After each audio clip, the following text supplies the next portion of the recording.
ବାପରେ କେତେ ସାରା ମାଛ ବାପା ନେଇକି ଆସିଛନ୍ତି। ଆଉ କାହା ପାଇଁ କଣ ପାଇଁ ଆଗକୁ ଆପଣ ମାନେ ଦେଖନ୍ତୁ। ଭିଡିଓରେ କଣ୍ଟିନ୍ୟୁ କରନ୍ତୁ ଆପଣ ମାନେ ଜାଣିପାରିବେ। ଆଜି ସକାଳୁ ସକାଳୁ ଆମେ ମାନେ ବାହାରି ଯାଇଥିଲୁ କୁଆଡେ ଆପଣ ମାନେ ଗେସ୍ କରନ୍ତୁ। ନାଇଁ ମ ଏତେ ଆଉ ଗେସ୍ କରନ୍ତୁନି ମୁଁ କହିଦଉଛି। ଆମେ ମାନେ ଆମ ଘରକୁ ଚାଲିଲୁ ଆମେ ମାନେ ମୁଁ ଆଉ ମୋ ପୁଅ ମ ଆମେ ମାନେ ଏବେ ଘରକୁ ଚାଲିଲୁ।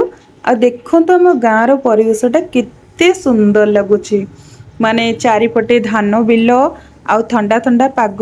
ଏଇଠି ରୋଡ ସାଇଡ ରେ ବି ପୁରା ମେଣ୍ଢା ମାନଙ୍କୁ ଦେଖୁଥିବେ ଲାଗୁଛି ନା ଗାଁର ପରିବେଶ। ଆଉ ଏଇଠି ଚାଳ ଘର ଦେଖନ୍ତୁ କେତେ ସୁନ୍ଦର ଲାଗୁଛି। ଯୋଉଠି ବି ରୁହନ୍ତୁନି କାହିଁକି ଯେତେ ବାହାରେ ରୁହନ୍ତୁ ଯେତେ ଯାହା ବୁଲନ୍ତୁ ଗାଁକୁ ଆସିବେ ତ ମନ ଟା ପୁରା ଶାନ୍ତି ଲାଗିବ।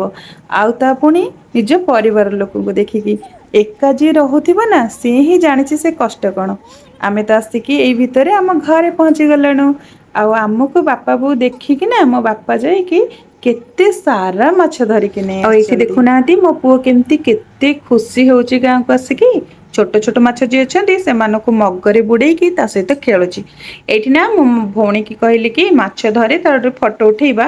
ସେ ମାଛ ଗୁଡାକ ଏମିତି ଧରୁଥାଏ ଯେମିତି ମାଛ ମାନେ ତାକୁ ଧରି ଦଉଛନ୍ତି ଆଉ।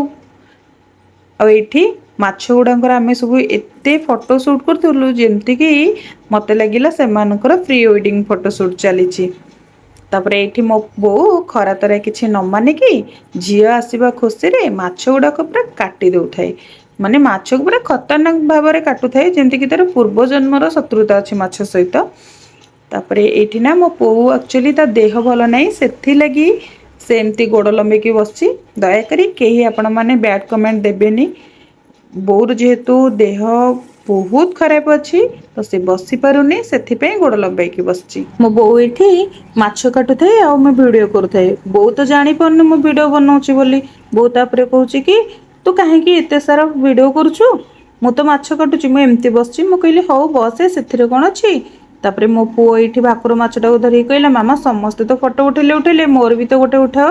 ମୁଁ କହିଲି ହଉ ଠିକ ଅଛି ଭାକୁର ମାଛ ଟା ତୋ ମୁଣ୍ଡ ସହିତ ହିଁ ମ୍ୟାଚ କରୁଛି ତା ମୁଣ୍ଡକୁ ତୋର ଲଣ୍ଡା ମୁଣ୍ଡ। ତାପରେ ଏଇଠି ଦେଖୁନାହାନ୍ତି କେମିତି ନାଚୁଛି ଏତେ ଗାଳି ଶୁଣିଲା ପରେ ବି ଏଠି ବସିକି ନାଚୁଛି କାହିଁକି ନା ଏଇଠି ତାକୁ କିଛି ଫରକ ପଡୁନି।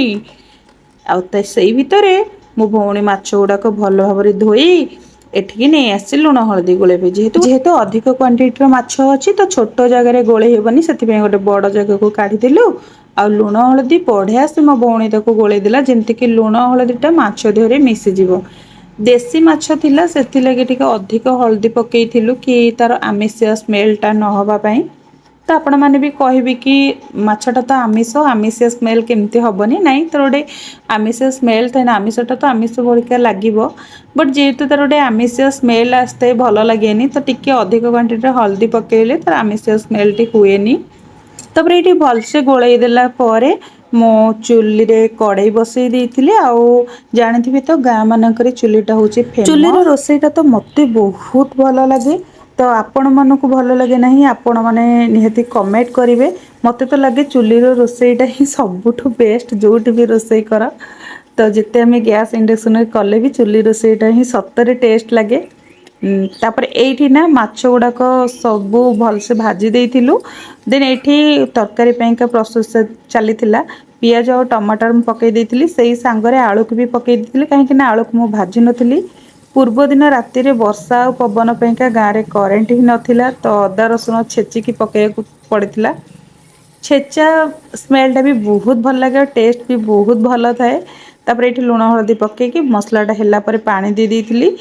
ଦେନ୍ ଯେତେବେଳେ ଗ୍ରେଭିଟା ଫୁଟି ଆସିଥିଲା ମାଛ ଗୁଡ଼ାକ ପକେଇ ଦେଇଥିଲି।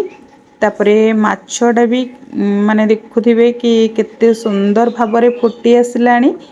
ଆଉ ସତରେ ଟେଷ୍ଟ ବି ବହୁତ ଭଲ ଥିଲା ଯେହେତୁ ପୁରା ପିଓର ଦେଶୀ ମାଛ ଥିଲା ତ ବହୁତ ଟେଷ୍ଟ ଥିଲା। ଦେନ୍ ତରକାରୀ ସରିବା ସଙ୍ଗେ ସଙ୍ଗେ ଆମେ ଖାଇବା ପାଇଁ ବସେଇଥିଲୁ ଯେହେତୁ ଆମକୁ ରିଟର୍ଣ କରିବାର ଥିଲା। ପୁଅର ବି ଟିଉସନ ଥିଲା ଆଜିର ଦିନଟି ତ ଆମର ଏମିତି